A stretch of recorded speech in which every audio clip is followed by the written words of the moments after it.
guys, it's Melissa with Lare Garden Center. I've got Derek McKay behind the camera with me today. Hi, everybody.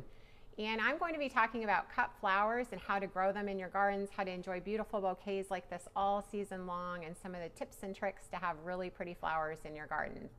This is part of our Iowa gardening video series that we're doing every Friday throughout the season. You'll see different videos on anything from flowers like this to shrubs, trees, herbs, anything that you might grow in your Iowa garden. So stay tuned for more videos as we go through the season, and we'll look forward to talking about those. But for today, I'm going to go ahead and get started on cut flowers. This is one of the traditions that's kind of been passed down in my family. My grandma always had a fresh cut bouquet of flowers every single week from her own garden. My mom continued to do that, and it's something that I love to do at my home. Having flowers in the home just makes me feel so happy. And I just love the cheeriness. How can you be sad when you've got beautiful flowers like this on your table each week? So every year in my own garden, I have a really large part of my garden that is dedicated to cut flowers, and I'm going to talk about some of the favorite things that I have going on there. The first thing that you might want to think about is when you are doing a cut flower garden is just your site location. So you want to have a site that has more full sun. You really need full sun to grow most of the varieties for cut flowers out there. So make sure that you've got that. And then well-drained soil is best, but if you have other soil, one of the things that you can start doing is just to add compost to the soil mixture. So at my garden at home, I do tend to have a lot of clay in my garden. And one of the things that I did the very first year was just add a nice layer of compost on top, tilled that in. I continue to do that each year, as well as adding organic matter to my garden. So things like your leaf that you clean up at the end of the fall, you can mulch those, put those on the garden, till those in the spring. Any type of organic matter you can kind of add in there, straw, things like that, will help to kind of get that soil up to par. A lot of the varieties will grow just fine even in clay or harder soils, and I'll kind of talk about some of those too as we go along today.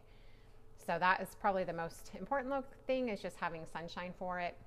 The other thing you'll want to think about is when you are planning out your garden is arranging things in heights. So you don't necessarily want something super tall like a sunflower that's going to get 12 feet tall right next to something that stays a little bit shorter like Love in the Mist that only gets maybe a foot to 2 feet tall. So think about that. You kind of want to arrange in shortness. So start with your shortest and work your way to your tallest when you're planting your garden. You don't want those tall plants blocking out the sunlight for the short plants. So definitely think about that when you're arranging your garden. Otherwise, it doesn't have to have a whole lot of specifications. It's pretty easy to just plant things out in rows and plant the seeds as you go. So I'm going to actually start with seeds. It's probably one of the easier things that you can do if you're going to do a cut flower garden. One of my favorite varieties to grow in the garden that is pretty foolproof if you've never done cut flowers are zinnias, and they come in so many different types and colors and forms. This one right here is my absolute favorite mix. It's the Benares Giant. Lots of beautiful fun colors. The blooms are really pretty on them. They're going to be in the 3 to 4 foot tall range. They just keep blooming until the frost. So I love this one because I get lots and lots of flowers. You can make a beautiful bouquet. It's super easy. A lot of times when I plant these, they get watered once when they first get planted, and then I don't do a darn thing with them. They grow really, really easy. So That sounds easy. Question I have, is it better to start with the zinnia plants in a 4.5-inch pots or seeds if you're going to do cut flowers? I actually say these. So most of the ones that you find in a 4.5-inch pot are actually varieties that stay shorter, and they don't work quite as well for cut flowers in my opinion. They work better as bedding plants or in your pots. So I actually like the seeds. I think that they work a lot better for cutting flowers. Most of these varieties are going to get at least a couple feet tall, where some of those ones for the pots stay a little bit shorter. Okay. So, good question. Some of my other favorite varieties to do for cut flowers, sunflowers are also pretty foolproof. So if you've never tried these, there's lots of different varieties for these. Some of them don't get quite as tall. Lots of them do get pretty tall. So most sunflowers are going to be in the range of anywhere from 6 foot to 12 foot tall, but it's pretty cool. And if you have kids, kids love sunflowers. My daughters just love seeing the height on these guys and the huge flower heads that they get. So we always grow some of these. Again, these are pretty much a plant and water once, and they are pretty easy to go. They root in really easy. You can get beautiful cut flowers from these. So I definitely recommend sunflowers as well. Another variety that I really like to grow in the garden is Cosmos. It's another pretty foolproof one. These come in lots of different colors. This one is just a pink and white mix. I love this mix. It's really pretty if you like kind of the softer colors, but they also do come in some oranges and colors like that too. So another super easy one to grow. And then these are a few ones that are a little bit more unusual, but we have the tassel flower, which I've grown this the last couple of years. I love just that dainty orange. I'm a sucker for orange flowers, so I grow this one as well. It's a really pretty variety. And then Love in a Mist is just a really kind of unusual, dainty foliage, kind of a blue flower. I love this one too. Shorter, smaller plant too, if you don't want things that are quite so tall. Bachelor buttons are also a really nice cut flower. These do come in other colors too, but I love that kind of pretty mix on these guys. I was going to add that I've seen the bachelor's button and the Cosmos come back a little bit in the garden. So I don't know if you've seen that, but I certainly have. And Zinnia is another one that will definitely can reseed itself as well too. So that's a new one to me. Cool. Yeah, and you can these are probably one of the easier seeds to save from your flower gardens and replant the next year too. So. And then I also have a few other like more unusual, I wouldn't say unusual totally, but straw flowers are pretty cool because they can actually be dried in their form and they can just stay in a vase and look pretty all the time. So they're kind of a neat one that's a little bit different. They are very straw-like and that's kind of why they get their name. And then I've got some coxcomb here too that is a really pretty unique flower as well. So those are kind of some of the fun ones that I would recommend from seed. Other things that you can grow from bulbs are some very nice varieties too. So you can kind of see in here, you can see some little tubers or bulbs in there. They're starting to sprout. These guys want to be planted right now.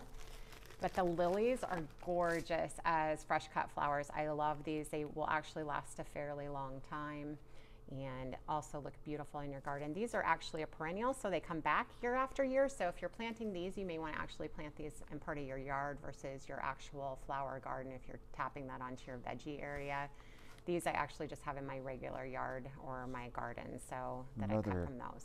Another nice touch is those are fragrant and they smell amazing. They do. Yeah, that is definitely something to note as well. So there's lots of different colors of lilies out there. Some of them have more fragrance than others. Lots of different pretty vibrant colors. Again, these can range in height too, so they might be a couple feet tall all the way up to 3 or 4 feet tall. Just check your packaging on that and incorporate that into the garden as well. Some other bulbs that are really fun to put into the garden. Dahlias are gorgeous and amazing. These guys actually can get fairly tall and often need staking, so they do require a little bit more work. They also have a tuber that if you leave it in the ground, it's not going to survive. So you either have to replant each year or dig these guys up and store them for the winter because they are not hardy here for Iowa. So they do require a little bit more work. Maybe something you want to try if your second year of flower gardening, maybe not your first, but if you want to go for it this year too, certainly try. Just know they're going to be a little bit more work.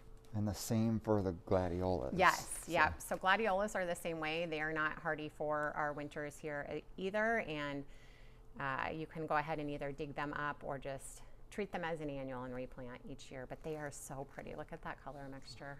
I love that. Gorgeous, gorgeous. There are other plants too that you can actually add to the garden. So things that you might start off as a plant versus as seeds or bulbs. One of them is right here. This is our Lenten rose, which is an early spring bloomer, is blooming right now in the Iowa garden. And these are really pretty flowers that actually last a very long time. I would say a couple of months in the garden, Derek, would you? Oh yes, definitely. Yeah. They fade, but they really stay up there and they look nice for so long. Yeah, so these are a really pretty one that you could add to the garden for something that you could cut. Other varieties that you could include for plants would be things like Shasta daisies, cone flowers, which you can also plant from seed or a plant, but there's so many different varieties of cone flowers that have pinks, yellows, oranges, reds. I have a lot of them in my garden. I love using those. Black-eyed Susan is another one that I have a lot in my regular garden. It's a perennial. All these are perennials that I'm mentioning. Bright yellow with brown centers. Those are really pretty as well for cut flowers. And then of course we have our standards like irises are beautiful for cut flowers. Lots of fun varieties on those, and peonies as well. Oh, one other one. I know this one is one of your favorites, Derek, but the goldenrod. Oh yeah. Yeah, so that's a really nice one. It's a bright yellow and just a really fun pop of color, blooms later in the season, keeps you kind of in flowers through the fall months as well. The other thing that I would mention too is when you are planning a cut flower garden is to make sure that you include some foliage plants either in your regular garden or in your flower garden. Things like basil or mint make great filler in flower bouquets, and they also make them smell really good too. So that's something that you can use as an herb as well as filler for your flower arrangements. And then also things like coleus or hosta can work really well to add a little pop of color or foliage to your bouquets for the summer months. So those would be some of the fun tips that I would talk about with adding foliage to your cut flowers. And then you can see this beautiful bouquet of daffodils. We didn't touch on those, but that is another bulb that we could actually plant. So your spring bulbs like daffodils and tulips that you plant in the fall are definitely something I would consider adding to any garden too for flower cuts. So we have a lot of daffodils out front that are blooming right now, and we've been enjoying cutting on these for the store, haven't we, Derek? Yes, there's so many different colors. The orange cup, the yellow with the white around, and then we have this color, and that's not even the beginning of it. Right. And I was going to mention, if you're ever flower arranging with daffodils, you have to keep daffodils with daffodils, because if you mix them with other flowers, they make them wilt faster. So try to just use those only together. Thank you for that great tip. That was something that I did not know, and I just learned this morning, although I pretty much just have a lot of daffodils in my yard, not a lot of tulips. So yeah. Yep. As far as care for your flowers, there are a lot of things when you're doing a cut flower arrangement. Adding sugar to your water can help feed the flowers and help them stay looking pretty longer. If you do that when you're mixing your water, just mix a little bit of sugar in with it. There's also quite a few, I would say, I don't want to call it gardening myths out there, but people talk a lot about putting just even a penny into the water of your vase, basically because it's copper. Copper is a natural fungicide that will help keep the ickies out of your vase longer. It's not something I've tried. I was actually just learning about that this week, so it is something I'm going to try and see if works. You can also put a few drops of bleach into the water too to try and help with the ickies too. So definitely don't want to have any ickies in your well, you know, I know ickies, but when I say that, if you've ever done cut flowers, you get kind of the mold growing on the stems and things like that. It's not always so sightly, or the stems will start to get kind of slimy as time goes on. So, but we'll focus on the pretty side of flowers instead of the ickies. So that's pretty much it for today's talk on cut flower gardening. If you have any questions on cut flower gardening, feel free to email us, call us. We are happy to answer anything. I'd love for you to start a cut flower garden this year. One of my favorite things in my garden is going out to snip flowers each week. My daughters love doing it with me too, and we create flower bouquets together. Super fun to do. So look forward to seeing you guys next time. Thanks for watching today. See ya.